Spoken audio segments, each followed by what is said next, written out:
주 안에 사랑하는 성도 여러분, 이 세상을 살아가면서 우리 부모님들의 가장 큰 소원이 뭡니까? 우리 부모님들의 가장 깊은 마음속의 바람이 무엇일까요? 자식 잘 되는 것 아닙니까? 솔직히 우리가 그토록 고생하며 힘들게 살아가는 것도 생때 같은 자식들 잘 되라고 그런 겁니다. 오늘 제가 일부 예배 때도 우리 선생님들과 우리 자녀들이 모인 자리에서 물었습니다. 부모님들의 소원이 무엇입니까? 했더니 우리 유초등부 선생님 한 분이 역시 선생님답게 딱 이렇게 이야기하더라고요. 하나님 잘 믿는 겁니다. 그래서 제가 누가 말입니까? 그러니까 자식들이요. 결국은 자식입니다. 우리 자식들이 하나님 잘 믿고 하나님의 기쁨이 되며 살아가면 좋겠다. 한평생 하나님 잘 섬기는 자녀가 되면 좋겠다. 이게 우리 믿음의 부모들의 마음입니다. 우리 마음의 가장 큰 기쁨도 자식이 잘 될 때 우리 마음에 참 마음에 큰 기쁨이 있습니다. 그리고 자식들이 힘든 삶을 살아가고 잘못된 길을 걸어가면 우리 부모의 마음은 찢어지는 듯 아픈 것이 이 땅을 살아가는 우리 모든 부모의 같은 마음일 것입니다. 여러분, 아담과 하와의 마음이 어땠을까요? 그들이 낳은 첫아들 가인은 살인자가 되고 맙니다. 그것도 다른 사람이 아닌 또 다른 그들이 낳은 아들 아벨을 동생을 죽인 살인자가 되고 맙니다.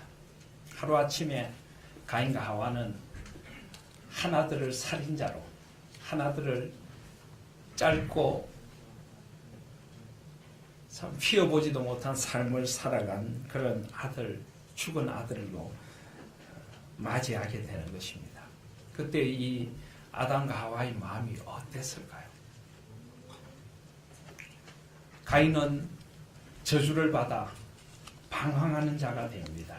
가인이 가서 살게 된 땅을 성경은 놋 땅이다라고 이야기를 합니다. 창세기 4장 16절에 보시면 가인이 여호와 앞을 떠나서 에덴 동쪽 놋 땅에 거주하더니, 그리고 놋이란 말 옆에 우리 성경에 조그만 각주가 있습니다. 각주를 보면 뭐라고 되어 있습니까? 유리함이라. 놋이란 말 자체가 방황한다, 방황이란 말입니다. 하나들은 죽고 하나들은 동생을 죽인 그 끔찍한 살인의 죄를 안고 고향을 떠나 부모의 품을 떠나서 방황하고 유리하며 인생을 부평초처럼 뿌리 없이 살아가는 존재가 되고 맙니다. 여러분, 그때 이 부모의 마음이 어땠을까요? 아담과 하와는 찢어지는 가슴을 안고 살게 되었을 것입니다. 그것도 이 두 사람의 죄 때문입니다. 아담과 하와는 얼마나 깊은 죄책감에 사로잡혔겠습니까? 우리가 저지른 죄 때문이야. 우리가 하나님과의 사랑의 언약을 어기고 하나님이 따먹지 말라고 한 선과 악을 알게 하는 나무의 열매를 따먹어 우리 자식들이 이렇게 된 거예요. 살인자가 되고 죽어 없어지고, 물론 하나님 품 안에 있지만 그들의 곁을 떠나고 또 방황하며 살아가는 자식이 된 이 자녀들을 보면서 아마 아담과 하와는 가슴이 찢어지다 못해 헤어지는 것 같은 그런 아픔을 느꼈을 것입니다. 그들은 아마 깊이 회개했을 것이고 눈물로 밤을 지새는 그런 시간들을 보냈을 것입니다. 그런데 하나님께서는 그런 것들을 다시 한번 위로해 주셨습니다. 그래서 창세기 4장 25절을 보시면 아담이 다시 자기 아내와 동침하며 그가 아들을 낳아 그의 이름을 셋이라 하였으니 이는 하나님이 내게 가인이 죽인 아벨 대신에 다른 씨를 주셨다 함이며. 여러분, 여기 셋이라고 하는 이름은 놓는다, 마치 영어 set, S-E-T처럼 놓는다, 다시 놓는다 하는 이런 뜻을 가지고 있습니다. 다시 한번 그들의 삶을 하나님 앞에 새롭게 놓아주신 것입니다. 그래서 그 이름을 하나님이 주신 새로운 시작, 셋이라고 그들은 이름을 짓습니다. 마치 요즘 컴퓨터에 리셋, 다시 시작하듯이 그들은 다시 한번 시작하고 싶은 것입니다. 그런데 여러분, 여기 셋이란 이름을 누가 지었습니까? 25절을 보시면, 4장 25절을 보시면 아담이 다시 자기 아내와 동침하며 그가 아들을 낳아 그의 이름을 셋이라 하였다. 누가 지었습니까? 꼭 우리 성경에는 아담이 지은 것처럼 되어 있습니다. 그런데 사실 원어를 보시면은 이건 하와가 지은 것입니다. 3인칭 여성 단수를 쓰고 있습니다. 여기 자세히 말씀을 보시면 그가 아들을 낳아. 아들을 누가 낳습니까? 아버지가 낳습니까? 엄마가 낳습니까? 엄마가 낳죠. 그죠? 그러니까 사실은 그녀가 아들을 낳아 그 이름을 셋이라 지었다. 영어 성경에도 보면, 영어 성경에는 분명히 그녀가 이름을 지었다라고 되어 있습니다. She gave birth to a son and named him Seth. 그래서 하와가 아이의 이름을 셋이라고 짓기 시작합니다. 짓습니다. 여러분, 왜 하와가 지었을까요? 원래 이름은 아담이 지었습니다. 아버지가 짓는 것입니다. 그런데 왜 이 이름은 하와가 지었을까요? 그만큼 여인의 아픔이 컸기 때문입니다. 두 자식을 잃어버린 그 어머니의 찢어지는 가슴, 그 가슴을 안고 이제 하나님께 주신 새로운 아이를 가지고 이 아이를 태중에서 품고 기도하면서 하나님의 소망을 여인 하와는 바라보았습니다. 생명의 어머니. 그래서 이 아이를 통하여 하나님이 새로운 소망을 주실 것이다. 그래서 그 아이의 이름을 이 여인이 직접 지으면서 이 아이를 향한 소망을 하나님 앞에 올려드렸던 것입니다. 그렇습니다. 아버지와 어머니가 함께 마음 아프고 자식을 키우는 부모의 마음은 동일하겠지만 여인의 마음이 더 아프죠. 어머니의 마음이 더 찢어집니다. 자기의 태중에 10달을 기른 이 아이들을 차례로 잃어버리고 떠나보내는 그 어머니의 찢어지는 가슴, 이 가슴을 하나님께서는 이렇게 셋을 주심으로 위로해 주신 것입니다. 사랑하신 여러분, 하나님은 이런 분이십니다. 우리의 아프고 가슴이 헤어지는 듯한 서러움을 헤아려 주시는 분이 하나님이심을 기억하실 수 있기를 바랍니다. 여인의 그 아픈 가슴, 어머니의 그 찢어지는 마음을 위로하시는 하나님, 그분이 우리 하나님이십니다. 그래서 26절에 보면 셋도 아들을 낳고 그의 이름을 에노스라 하였다. 에노시라고 하는 말은 인간이라 하는 말입니다. 하나님께서 차례대로 그들에게 소중한 아이들을 주셨고 그 에노스의 때에 사람들이 비로소 여호와의 이름을 불렀더라. 하나님을 예배하는 자녀들이 된 것입니다. 여러분, 아담과 하와가 셋을 어떻게 길렀을까요? 아마 셋을 기르는 그들의 마음은 더 특별했을 것입니다. 다시는 가인 같은 그런 일이 우리 가정에 없어야 되겠다. 그들은 셋을 기르면서 하나님이 얼마나 놀라운 분이고 때로는 하나님을 경외하고 사랑하며 살아가야 할 삶의 본분을 셋에게 끊임없이 일깨워 줬을 것입니다. 다시는 가인 같은 아들이 그들의 삶에 생겨나지 않도록 하기 위하여 셋에게 끊임없이 하나님의 사랑을 심어주고 그를 안고 축복하고 하나님의 사랑과 하나님의 언약의 말씀으로 셋을 길렀을 것입니다. 그래서 셋은 경건한 자녀로 자라났고 그의 아들이 하나님의 이름을 부르며 하나님을 예배하는 자녀가 되도록 길렀습니다. 특별히 에노시라고 하는 이름은 인간이라 하는 뜻인데요. 원래는 깨어지는 존재다. 병약하고 연약한 존재다라고 하는 이름입니다. 왜 셋이 자기 아들의 이름을 그렇게 지었을까요? 아니, 우리가 아들의 이름을 지으면서 병약하고 연약한 존재, 깨어지기 쉬운 존재라고 이름을 짓기가 쉽겠습니까?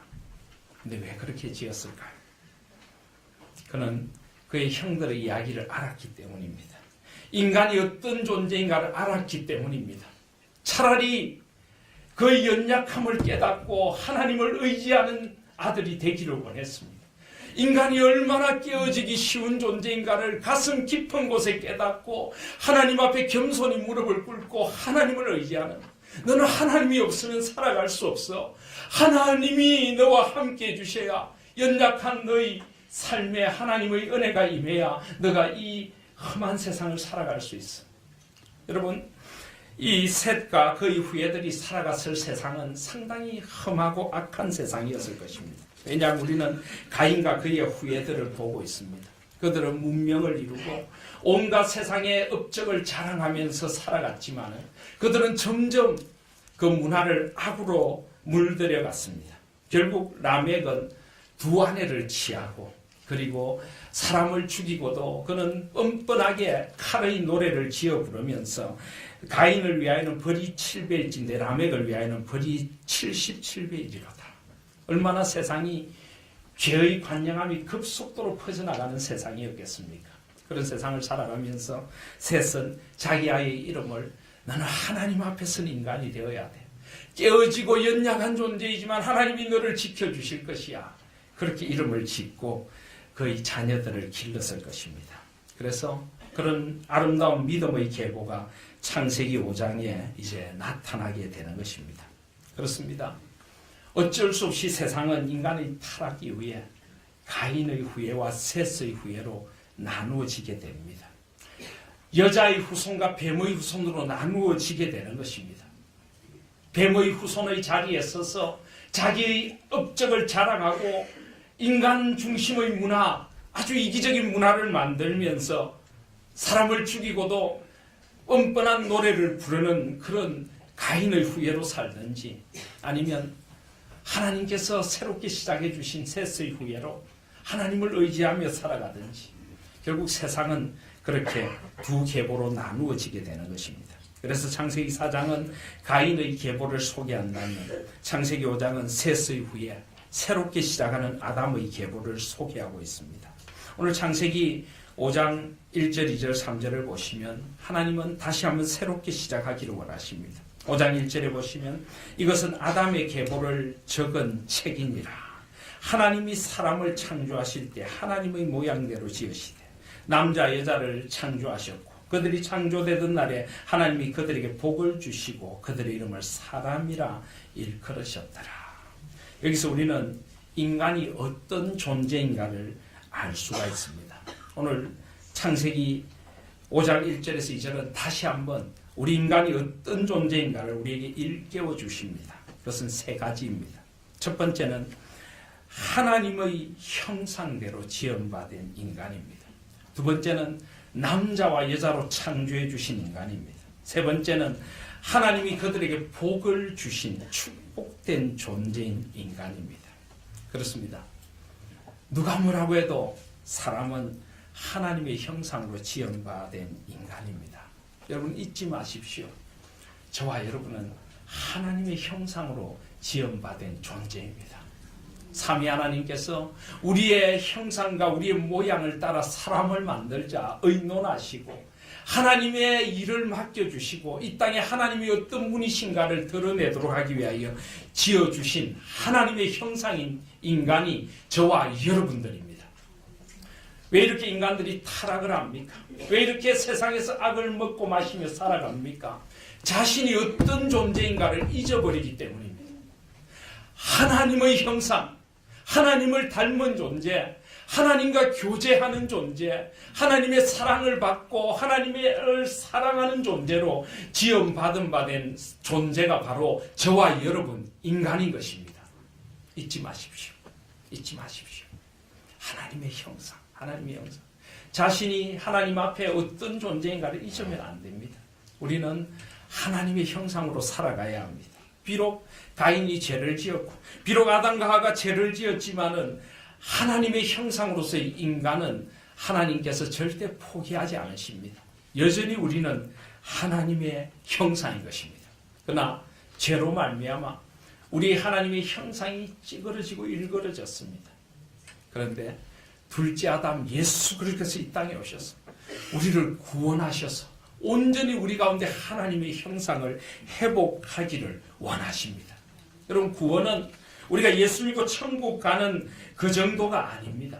에베소서 4장 21절부터 24절 말씀해 보시면 진리가 예수 안에 있는 것 같이 너희가 참으로 그에게서 듣고 또한 그 안에서 가르침을 받았을진데 너희는 유혹의 욕심을 따라 썩어져가는 구습을 따르는 옛사람을 벗어버리고 오직 너희의 심령이 새롭게 되어 하나님을 따라 의와 진리의 거룩함으로 지으심을 받은 새 사람을 입어라. 그렇습니다. 우리는 하나님처럼 의로워야 하고 하나님처럼 진리의 길, 바른 삶을 살아가야 하고 하나님처럼 거룩한 삶을 살아야 합니다. 왜요? 우리는 예수 그리스도 안에서 구속함을 받은 하나님의 형상으로 회복되어가는 존재이기 때문입니다. 사랑하신 여러분, 형상이라고 하는 것은 닮았다는 것입니다.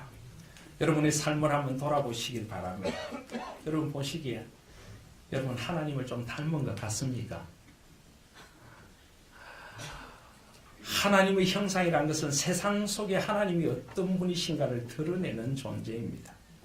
사람들이 여러분 보고 여러분을 바라보면서 하나님이 살아계시는구나. 예수님이 저런 분이실까? 이런 말을 떠올리는 존재로 살아가고 계십니까? 하나님의 사람들은 그렇게 살아가는 것입니다. 우리가 무슨 가인의 후예들처럼 위대한 업적을 남기고 세상에 이름을 내고 그게 중요한 게 아닙니다. 나의 삶의 자리에서 하나님을 닮은 존재로 살아가는 것입니다. 하나님의 형상을 드러내며 하나님처럼 하나님과 교제하고 하나님의 은혜 안에 살아가는 존재, 그것이 저와 여러분임을 잊지 마시기를 바랍니다. 그리고 두 번째로 남자와 여자로 창조하셨다. 이것을 왜 다시 한번 강조하실까요? 하나님은 사람을 그렇게 지으셨습니다. 남자와 여자, 창조의 질서와 조화를 말씀하고 계십니다. 그리고 남자 여자가 함께 이루는 아름다운 가정을 하나님은 원하셨습니다. 그 온전한 가정에서 우리 자녀들이 자라나기를 원하십니다. 남자와 여자는 다릅니다. 달라도 너무 다릅니다. 다르죠, 그죠? 그래서 어떤 작가는 한쪽은 화성에서 오고 한쪽에서는 금성에서 왔다. 그렇게까지 다른 존재가 남자, 여자라고 합니다. 남자는 아마 평생 여자를 이해하지 못할 것입니다. 여자도 마찬가지로 남자를 이해하지 못할 것입니다. 그렇지만은 하나님께서 남자, 여자로 창조해 주신 하나님의 섭리가 있습니다. 더 사랑하고 더 배려하고 더 아껴주고 다르기에 더 소중히 여겨주고 서로를 돕는 배필이 되고 아름다운 가정을 이루며 살라고 남자, 여자로 창조해 주신 것입니다. 요즘 문제가 되고 있는 동성애라든지 성소수자의 인권이라든지 그런 것들은 그것은 소수자를 위한 배려가 아니라 그것은 타락한 인간의 문화의 전형일 뿐입니다. 하나님은 분명히 사람을 남자와 여자로 창조해 주셨습니다. 그것이 창조의 질서이고 그 질서를 아름답게 가꾸며 살아가는 존재가 사람인 것입니다. 그리고 하나님은 복을 주셨습니다. 여러분, 저와 여러분이 하나님의 복받은 존재라는 것을 잊지 마시길 바랍니다. 어떤 사람들은 나는 참 왜 이렇게 지지려도 복이 없나 라고 합니다. 근데 여러분, 복이 뭡니까? 우리는 이 세상의 물질적인 복, 세상의 가치 기준으로 검거놓은 그런 복을 원합니다. 그런 복을 받지 못하면 복을 받지 못했다. 또 세상에 좀 부요를 누리면 복 받았다라고 합니다. 그건 맞습니까? 우리의 가치관이 달라져야 합니다. 우리의 가치관이 달라져야 합니다. 진정한 복은 하나님의 사람으로 살아가는 복이 진정한 복입니다. 하나님을 예배하고 하나님 안에서 하나님과 동행하며 하나님 안에 살아가는 것이 복인 것입니다. 하늘에 속한 신령한 복, 우리는 그 복을 받은 존재입니다. 하나님이 나를 창조 때부터 축복된 존재로 지어주셨고 나와 함께 하시는 복된 존재임을 잊지 마시기를 바랍니다. 그래서 우리가 우리 자녀를 바로 이것으로 길러야 합니다. 아담과 하와가 셋을 기르고 에노스를 기르고 그들의 자손들을 기르면서 그들에게 이것을 바로 심어주어야 하는 것입니다. 여러분, 청교도들, 종교개혁 이후에 아주 거룩한 삶을 살았던 신앙의 위대한 선배들인 청교도들, 그들은 늘 되뇌는 말이 있었습니다. 우리가 자녀에게 물려줄 가장 값진 유산은 재산이 아니라 바른 가치관이다. 위대한 꿈이다. 그래서 그들은 바른 가치관과 위대한 꿈을 심어주기 위하여 그들은 새로운 신대륙을 찾아갔고 새로운 나라를 세웠습니다. 그것이 바로 미국인 것입니다. 요즘 미국을 보면은 그런 아름다운 가치관을 참 많이 잃어버리고 아주 물질주의로 세속화된 그런 나라를 보는 것 같아요. 아프지만은 원래 미국을 세운 정신이 그거였습니다. 그래서 그들은 돈을 만들면서도 이 돈이 아니라 하나님 앞에 쓰임받는 그런 돈이 되고 그런 나라가 되기를 원한다. 그래서 돈에도 In God we trust. 우리는 오직 하나님을 믿는다. 하나님을 의지하지 돈을 의지하는 것이 아니다. 그들은 그렇게 돈에도 새겼습니다. 미국에는 기부문화라는 것이 많습니다. 미국의 재벌들의 특징은 그들이 모은 많은 재산을 정말 이 도움을 필요로 하는 이들, 사회적 약자들 이런 사람들에게 나누는 기부문화입니다. 그런 기부문화가 바로 이 청교도의 정신에서 온 것입니다. 자녀에게 재산을 물려주는 게 아니라 위대한 가치관을 물려줘야 합니다. 더불어 살아가는 사회의 이상, 하나님이 원하시는 하나님 사랑, 이웃 사랑의 이상을 심어줘야 한다. 안타깝게도 우리나라에는 재벌들 치고 기부 문화에 익숙한 재벌이 거의 없습니다. 거의 찾아보기가 힘듭니다. 미국을 세운 정신은 바로 그런 것이었습니다. 이것이 바로 청교도들로부터 시작된 정신이었던 것입니다. 앤드류 블랙우드라고 하는 위대한 설교자, 청교도 설교자는 그래서 이런 이야기를 했습니다. 우리가 자녀들에게 물려줄 것은 세 가지이다. 첫 번째는 좋은 추억이다. 좋은 추억.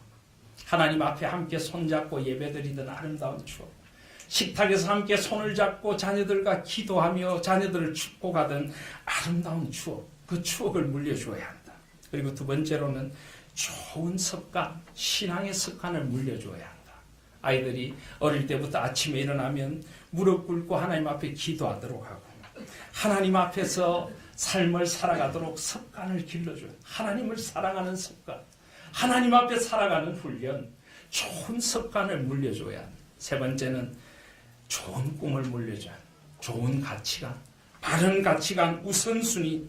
그런즉 너희는 먼저 그의 나라와 그의 의를 구하라. 그리하면 이 모든 것을 너희에게 더하시리라. 위대한 우선순위, 삶의 우선순위를 물려주고 위대한 가치관과 세계관을 물려주어서 그들이 하나님 나라를 이루며 살아가도록 해야 한다. 바로 이것을 가르치고 물려줘야 할 것이라 라고 했습니다. 사랑하신 여러분, 여러분 자녀에게 무엇을 물려주고 계십니까? 여러분의 자녀는 여러분의 모습에서 무엇을 보고 자라고 있습니까? 오늘 아담과 하와, 셋과 에노시는 바로 이것을 물려주어서 자녀들에게 누가 뭐라고 해도 너는 하나님의 형상으로 지음받은 존재야. 하나님을 닮은 존재로 살아야 해. 세상에 하나님을 드러내 보이는 존재가 되어야 해. 늘 하나님과 교제하며 하나님과 깊은 사귐의 삶을 살고 하나님으로 기뻐하는 삶을 사는 하나님과 교제하는 존재, 하나님의 형상이야. 자녀들에게 끊임없이 이것을 심어주었을 것입니다. 그리고 남자 여자로 창조해 주신 질서를 따라서 아름다운 가정을 이루며 오늘 이 아담의 계보의 모습들을 보십시오. 그들은 뭔가 위대한 일을 했다 이런 기록이 없습니다. 그런데 그들은 6절에 보시면 예를 들어 셋은 105세 에노스를 낳았고 에노스를 낳은 후 807년을 지내며 자녀들을 낳았으며 그는 912세를 살고 죽었더라. 자녀들을 낳았으며 믿음의 유산을 물려주고 남자 여자가 아름다운 가정을 이루고 자녀들을 믿음으로 키우면서 삶의 자리에서 하나님을 사랑하도록 그들은 자녀들을 기르며 살았을 것입니다. 남자 여자로 창조해 주신 본분을 다한 것입니다. 그리고 복된 존재, 하나님의 복을 심어주었을 것입니다. 사랑하신 여러분, 자녀를 축복하실 수 있기를 바랍니다. 자녀를 축복해 주십시오. 흔히 우리가 유대인들의 자녀 교육의 비결을 이야기하는데요. 유대인들의 자녀 교육의 제일 첫 번째 비결은 자녀를 축복한다는 겁니다. 우리 구약 성경에 보면 그런 말씀들이 참 많이 나오지 않습니까? 예를 들어 창세기 48장, 49장 같은 데 보면은 야곱의 축복이라는 것이 나옵니다. 야곱은 그의 자녀들 요셉을 축복합니다. 창세기 49장 25절에 보시면은 요셉을 축복하면서 내 아버지 하나님께로 말미암았나니 그가 너를 도우실 것이요 전능자로 말미암나니 그가 내게 복을 주실 것이라. 위로 하늘의 복과 아래로 깊은 샘의 복과 젖먹이는 복과 태의 복이리로다. 내 아버지의 축복이 내 선조의 축복보다 나아서 영원한 산이 하늘성같이 이 축복이 요셉의 머리로 돌아오며 그 형제 중 뛰어난 자의 정수리로 돌아오리로다. 야곱은 자녀들의 머리에 손을 얹고 축복했습니다. 우리가 해야 될 것은 자녀들을 축복하는 것입니다. 죄송한 말씀이지만은 옛날에 우리 아버지 어머니 세대에는 자녀들 축복하기보다는 저주를 많이 했습니다. 왜 그런지 모르겠어요. 그죠? 자녀들이 많다 보니까 그런지 우리 어릴 때 자주 동네에서 들리던 말 아닙니까? 자식들을 향해서 이 망할 XX야. 나가 죽을 XX야. 뭐 이런 그런 말들을 우리 얼마나 많이 들으며 자랐습니까? 그래서 그런지 나가 죽은 사람도 많고 망한 사람도 많고. 여러분 아닙니다. 자녀를 축복해야죠. 이것이 부모의 가장 아름다운 권리이고 특권인 것입니다. 자녀를 안고 축복해주고 여호와는 내게 복을 주시고 너를 지키시리로라. 여호와는 그 얼굴을 내게로 향하여 드사 은혜 베푸시리로라. 여호와는 그 얼굴 빛을 내게 비추사 평강 주시기를 원하노라. 자녀를 안고 머리에 손을 얹고 축복해 주십시오. 손을 잡고 기도하며 자녀들 축복해 주시길 바랍니다. 하나님이 너를 특별한 존재로 불러주셨어. 넌 하나님의 형상이야. 너를 엄마 아빠로 창조된 이 가정에 보내주셔서 하나님께서 너의 꿈을 이루어 주실 것이야. 너에게 이런 좋은 장점을 주셨어. 이런 은사를 주셨어. 이런 재능을 하나님이 축복해 주실 거야. 자녀를 한평생 축복해 주실 수 있는 부모님들이 되시기를 바랍니다. 그리고 유대인들은 떠날 때 유언도 축복이었습니다. 자녀들의 머리에 손을 얹고 야곱이 그랬던 것처럼 자녀들을 축복하면서 비록 엄마 아빠는 이제 하나님 품으로 가지만 너희 평생에 임마누엘의 하나님이 너와 함께 해주실 것이요 여호와 이레의 하나님이 너희 길을 열어주시고 에베네셀의 하나님이 너를 도와주실 거야. 이제 그 나라에서 다시 만날 때까지 하나님이 너에게 복에 복을 더해 주실 것이고 우리 다시 만나는 그날 하나님이 주신 복을 나누고자 이렇게 하며 떠나는 것입니다. 자녀들을 축복하실 수 있는 저와 여러분들이 되시기를 바랍니다. 그래서 그렇게 아담의 후손들은 살아갑니다. 우리는 성경을 읽을 때 이런 족보들을 읽으면서 왜 이런 이야기를 하나님이 기록하셨을까라고 생각이 싶지만은요. 이 이름 하나하나가 얼마나 소중한 건지 모릅니다. 그들은 악하고 패역한 시대를 살아가며 하나님 앞에 살아가고자 몸부림친 신앙의 선진들입니다. 그들은 자녀를 낳고 어쩌면 평범할 수 있는 삶의 자리에서 하나님과 동행하며 하나님의 형상으로서 자녀들을 축복하며 온 세상을 축복하는 축복의 통로가 되기 위하여 살아갔던 존재들입니다. 그래서 여러분 사장의 가인의 후예들의 족보를 보면요. 그들의 이름과 그들이 한 일은 있지만은 그들이 몇 년을 살았다든지 이런 말은 없습니다. 그런데 오늘 창세기 5장에 이 아담의 계보 셋의 후예들은 몇 년을 살다가 몇 년을 하나님 앞에 어떻게 떠나갔더라 하는 이야기가 있습니다. 하나님 보시기에 가인의 후예들이 세상에 많은 업적을 이루었을지 몰라도 그것은 하나님 보시기에는 수에 칠 가치도 없는 존재라는 것입니다. 그러나 셋의 후예들이 살아간 삶은 하나님 보시기에 한순간 한순간이 소중했다는 것입니다. 삶의 자리가 그가 사는 한평생이 하나님 앞에 기록된 만큼 소중한 세월을 살아갔다는 것을 일깨워주고 있는 것입니다. 사랑하시는 여러분, 우리도 그렇게 살아가기를 소원합니다. 그리고 그 삶의 가장 아름다운 모습을 보여주는 것이 바로 오늘 5장 21절 이하의 에녹이라고 하는 인물입니다. 오늘 창세기 5장 21절에 보시면 에녹은 65세 머두셀라를 낳았고 22절에 머두셀라를 낳은 후 300년을 하나님과 동행하며 자녀들을 낳았으며 그는 365세를 살았더라. 에녹이 하나님과 동행하더니 하나님이 그를 데려가심으로 세상에 있지 아니하였더라. 에녹의 삶을 특징 짓는 단어는 바로 동행입니다.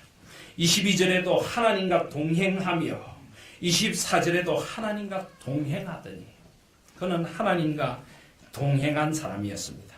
특별히 21절, 22절을 보시면 그는 머두셀라를 낳았고 머두셀라를 낳은 후 300년을 하나님과 동행했다.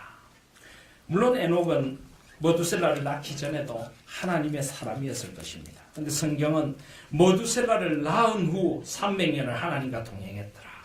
성경이 말씀하고 있지 않지만은 뭔가 그의 삶에 어떤 계기가 있었을 것입니다. 특별히 머두셀라를 낳은 후 300년을 하나님과 동행했더라. 그래서 어떤 성경학자들은 이것을 이렇게 이야기하기도 합니다. 이 머두셀라라고 하는 이름이 병기, 창을 든 자다. 그 당시 이 고대 이 사회의 문화에 의하면 이 창을 든 자, 병기를 든 자는 성을 지키는 자이고 적이 공격을 해오면 그를 제일 먼저 쓰러뜨린다고 합니다. 그래서 이 머두셀라의 또 다른 이름의 뜻은 그가 죽으면 끝이 온다. 그가 죽으면 끝이 온다. 근데 실제로 머두셀라가 죽던 후에 노아의 홍수가 일어나게 됩니다. 어쩌면 에녹은 하나님 앞에 그런 계시를 받았는지 모릅니다. 세상의 마지막이 가까워오고 있다. 특별히 패역한 세대를 살아가면서 에녹은 그 시대의 선지자처럼 살았던 인물이기도 합니다. 신약에 가면은 유다서 1장 14절 15절에 보시면 아담의 7대 손 에녹이 이 사람들에 대하여도 예언하여 이르되 보라 주께서 그 수만의 거룩한 자와 함께 임하셨나니 이는 무사람을 심판하사 모든 경건하지 않은 자가 경건하지 않게 행한 모든 경건하지 않은 일과 또 경건하지 않은 죄인들이 주를 거슬러 한 모든 완악한 말로 말미암아 그들을 정죄하려 하십니다. 에녹은 그 시대에 깨어있는 선지자였습니다. 패역한 시대를 살아가는 사람들을 흔들어 깨워서 하나님 앞에 살아가자고 외친 자였습니다. 그는 어쩌면 이 아들을 낳으면서 더 이상 그가 이렇게 살아서는 안 되겠다는 결심을 했을 것입니다. 세상이 점점 끝을 향해 가고 있는 이 시대를 바라보면서 깨워서 사람들에게 하나님의 말씀을 전하고 하나님 앞에 살아가야 되겠구나. 그는 그때부터 하나님과 동행하는 삶을 살기 시작합니다. 이 동행이라는 것은 함께 걷는다 하는 말입니다. 하나님과 보폭을 맞추고 하나님이 가라고 하시는 곳에 걸어가고 하나님이 멈추라고 하실 때 멈추고 삶의 모든 자리에서 하나님과 깊이 교제하며 하나님의 뜻을 묻고 그 말씀을 따라 살아가는 삶을 동행이라고 부릅니다. 이것이 바로 하나님에게 큰 기쁨이 되었습니다. 그래서 히브리서 11장 5절은 믿음으로 에녹은 죽음을 보지 않고 옮겨졌으니 하나님이 그를 옮기심으로 다시 보이지 아니하였느니라. 그는 옮겨지기 전에 하나님을 기쁘시게 하는 자라는 증거를 받았느니라. 하나님을 기쁘시게 하는 자 에녹. 여러분, 우리가 무슨 위대한 일을 하기를 하나님은 원하지 않으십니다. 하나님은 우리가 하나님과 삶의 모든 자리에서 에녹처럼 한 걸음 한 걸음 동행하기를 원하십니다. 삶의 모든 자리에서 하나님의 뜻을 헤아리며 하나님과 함께 걸어가고 하나님과 깊이 교제하며 하나님 안에 살아가는 삶을 하나님께서 원하시는 것입니다. 그게 하나님의 기쁨이 되는 것입니다. 그래서 어떤 동화책에 보니까 그런 이야기가 있더라고요. 에녹이 하나님을 너무나 사랑했대요. 에녹은 아침에 일어나면 하나님, 에녹이 잘 잤어요. 고마워요. 하나님 잘 자게 해주셔서 감사합니다. 화장실에 가서도 에녹이 화장실 잘 사용할게요. 하나님. 밥을 먹을 때도 하나님 감사해요. 일터로 나가면서도 하나님 에녹이하고 같이 가요. 하나님 일터에서도 도와주실 거죠. 저녁에 잠들면서도 하나님 에녹이 하루가 너무 감사했어요. 그렇게 하나님과 잘 동행하다가 하루는 하나님과 이야기를 하다 너무 멀리 가버렸대요. 그래서 집에 돌아가기 너무 멀구나. 그냥 하늘로 가자. 그래서 에녹이 더 이상 없었대요. 동화책에 있는 이야기지만은 저는 그 이야기를 읽으면서 눈물이 났습니다. 그렇게 살아갈 수는 없을까? 우리 삶이 그렇게 될 수는 없을까? 에녹처럼 늘 하나님 앞에 살아가고 하나님과 함께하고 그래서 어느 날 하나님께서 에녹아, 난 너가 너무 좋아. 이제 너가 내 곁에 좀 더 가까이 영원히 있었으면 좋겠어. 이 힘든 세상에서 고생 많았다. 이제 나와 함께 영원히 거하러 가지 않을래. 이제 나와 긴 여행을 떠나자꾸나. 아주 먼 여행을 오늘 떠나는 거야. 그렇게 하나님께서 에녹을 어느 날 데리고 가신 것입니다. 죽음의 고통으로 신음하고 있던 자들에게 영원한 영생의 소망을 보여주는 그런 아름다운 모습으로 이 세상을 떠나간 것입니다. 여러분, 하나님께서 원하시는 삶이 바로 이런 삶인 것입니다. 에녹은 물론 무덤이 없지만은 에녹의 무덤에 묘비가 있다면 어떻게 써져 있었을까요? 하나님과 동행한 사람 에녹, 한평생 하나님을 기쁘시게 한 사람 에녹. 여러분의 무덤에, 또 저희 무덤에는 어떤 묘비가 세워질까요? 하나님과 동행한 아름다운 에녹처럼 그렇게 한 생을 살아갔으면 좋겠습니다. 그리고 그 후손 가운데 또 라멕이라고 하는 사람이 있습니다. 패역한 시대, 아픈 시대를 살아가며 그는 자녀를 낳아 하나님이 이 시대를 위로해 주기를 소원했습니다. 그래서 노아 안위함이라 하는 이름을 지었습니다. 가인의 후예 가운데 라멕은 악하고 교만한 자였지만 셋의 후예 가운데 라멕은 하나님의 위로를 소망한 자였습니다. 그는 노아를 기르면서 이 노아가 세상에 하나님의 위로를 나타내는 아들이 되기를 소원했을 것입니다. 죄악으로 물든 세상 속에서 하나님과 동행하는 사람이 되기를 소원했을 것입니다. 그래서 창세기 6장 9절에 보시면 노아의 삶도 이것이 노아의 조건이라 노아는 의인이요 당대의 완전한 자라 그는 하나님과 동행하였더라. 그는 하나님과 동행하였다. 바로 그 자녀를 하나님과 동행하는 자녀로 기르며 시대의 소망을 일구며 살아갔던 라멕처럼 그렇게 우리도 살아가기를 원하시는 것입니다. 이제 말씀을 맺습니다. 이런 찬양이 있습니다. 내 마음에 주를 향한 사랑이 나의 말엔 주가 주신 진리로 나의 눈에 주의 눈물 채워주소서. 내 입술에 찬양의 향기가 두 손에는 주를 닮은 성김이 나의 삶에 주의 흔적 남게 하소서. 하나님의 사랑이 영원히 함께하리. 십자가의 길을 걷는 자에게 순교자의 삶을 사는 이에게 조롱하는 소리와 세상 유혹 속에도 주의 순결한 신부가 되리라. 내 생명 주님께 드리리. 이 사랑으로 살지 않겠습니까? 마음에는 주를 향한 사랑을 가득 담고 나의 말에는 주가 주신 진리를 담고 나의 눈에는 주의 눈물이 가득하고 내 입술에는 찬양의 향기가 가득하고 내 두 손에는 주를 닮은 성김이 가득하고 나의 삶에 주의 흔적이 가득하여 하나님의 사랑이 영원히 함께하는 삶, 비록 십자가의 길을 걷고 순교자의 삶을 살지라도 조롱하는 소리와 세상의 유혹 속에도 주의 순결한 신부가 되리라. 우리의 삶이, 우리 자녀의 삶이 이런 삶이 되게 하여 주시옵소서.